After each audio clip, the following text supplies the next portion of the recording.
बिस्मिल्लाहिर्रहमानिर्रहीम। वक़ार जागो अवाम party YouTube channel मुख्तलिफ़ मौज़ूआत हैं। पहला मौजू तो ये है कि एक बार फिर सिंध की तकसीम की बातें जो हैं वो सुनने को मिल रही हैं, और ख़ास करके मुत्तहिदा वाले तो अब यहाँ तक भी चले गए हैं कि इसको मरकज़ के हवाले कर दिया जाए। तो मैं समझता हूँ कि ये मुत्तहिदा वालों की जो हिकमत अमली है ये तो पुरानी है, लेकिन अब इसको नया कपड़ा पहनाकर मार्केट में लाने की कोशिश की जा रही है, क्योंकि अब महाजिर अवाम के ऊपर मुत्तहिदा की पहली जैसी गिरफ्त नहीं है। सानिया गुल प्लाज़ा के नतीजे में एक माहौल क्रिएट हुआ, जिस माहौल से उन्होंने फ़ायदा उठाने की कोशिश की और जो है वो एक बार फिर कराची को सिंध से अलहदा करने की जो है वो सदा लगाई मुस्तफ़ा कमाल ने और सब मुत्तहिदा वालों ने। तो उनकी ख्वाहिश अपनी जगह, लेकिन हज़ारों ख्वाहिशें ऐसी कि हर ख्वाहिश पे दम निकले। बड़े निकले मेरे अरमान, लेकिन फिर भी कम निकले। मेरा ख़्याल है सिंध तो तकसीम नहीं वो करवा सकेंगे, इन बयानात से अपने आप को महदूद करवा लेंगे और अपनी पार्टी को एंटी सिंध पार्टी तस्लीम कर लेंगे, यानी कि शो कर लेंगे। और सिंधी अवाम में जो थोड़ी बहुत मोहब्बत पाई भी जाती थी वो मोहब्बत ख़त्म करने का बायस बनेंगे मुत्तहिदा के ये बयानात। क्योंकि बुनियादी जो मसला है वो ये है कि कोई भी सूबा तकसीम करने के लिए ज़रूरी है कि उसकी सूबाई असम्बली 2/3 अक्सरियत से उसकी मंजूरी दे। तो ये तो नामुमकिनात में से एक है कि सिंध असम्बली इस बिल की मंजूरी दे।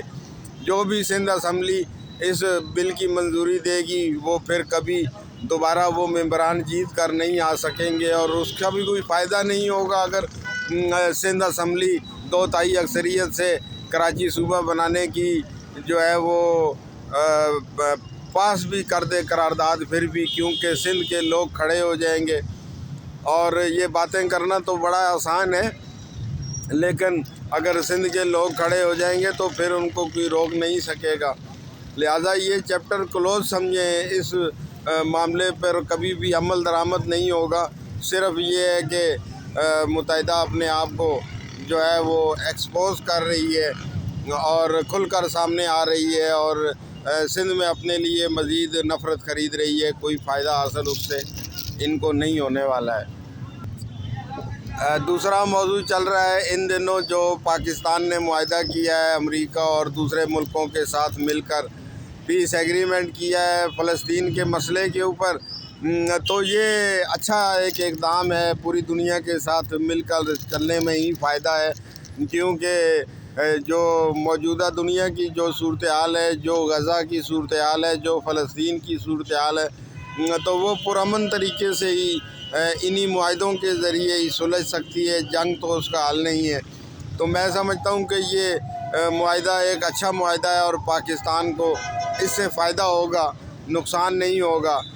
वहाँ हमारी फ़ौजें भी अगर चली जाएं अमन फ़ौज के तौर पर तो उसमें भी कोई अर्ज नहीं है। हमारी फ़ौजें तो पूरी दुनिया में जा ही रही हैं अमन के लिए और जाती रहती हैं। और मैं समझता हूँ कि अभी तो इसके ऊपर 2 आरा पाई जाती हैं, लेकिन मुस्तकबिल में आरा एक जैसी हो जाएगी और सब लोग एक ही सफ़े पर आ जाएंगे और वो तस्लीम करेंगे कि ये एक अच्छा फ़ैसला है। बाकी रह गई हुकूमत की बात, शहबाज स्पीड के चल चलाओ की बात, वंडर बॉय की बात, तो उस मामले में हम आपको पहले ही बता चुके हैं और एक दफ़ा फिर वाज़ेह कर देना चाहते हैं कि पंजाब के बड़े बड़े साफ़ी जो ये बातें कर रहे हैं, ये बहुत बातें वक्त गुज़रने के साथ अपनी मौत आप मर जाएंगी। क्योंकि इंतज़ामिया चलाने के लिए रियासत पाकिस्तान को जिस किस्म के शख्स की ज़रूरत थी वो शहबाज शरीफ से बेहतर इस फील्ड में कोई भी दूसरा शख्स मौजूद नहीं है। ज़िंदगी और मौत अल्लाह के हाथ में, किस वक्त क्या रंग आसमान बदली कर ले ये तो नहीं कह सकते, लेकिन सर-ए-दस्त जो सूरत हाल है वो ये है कि शहबाज शरीफ की कुर्सी मजबूत है और वो हिलती हुई नज़र नहीं आ रही।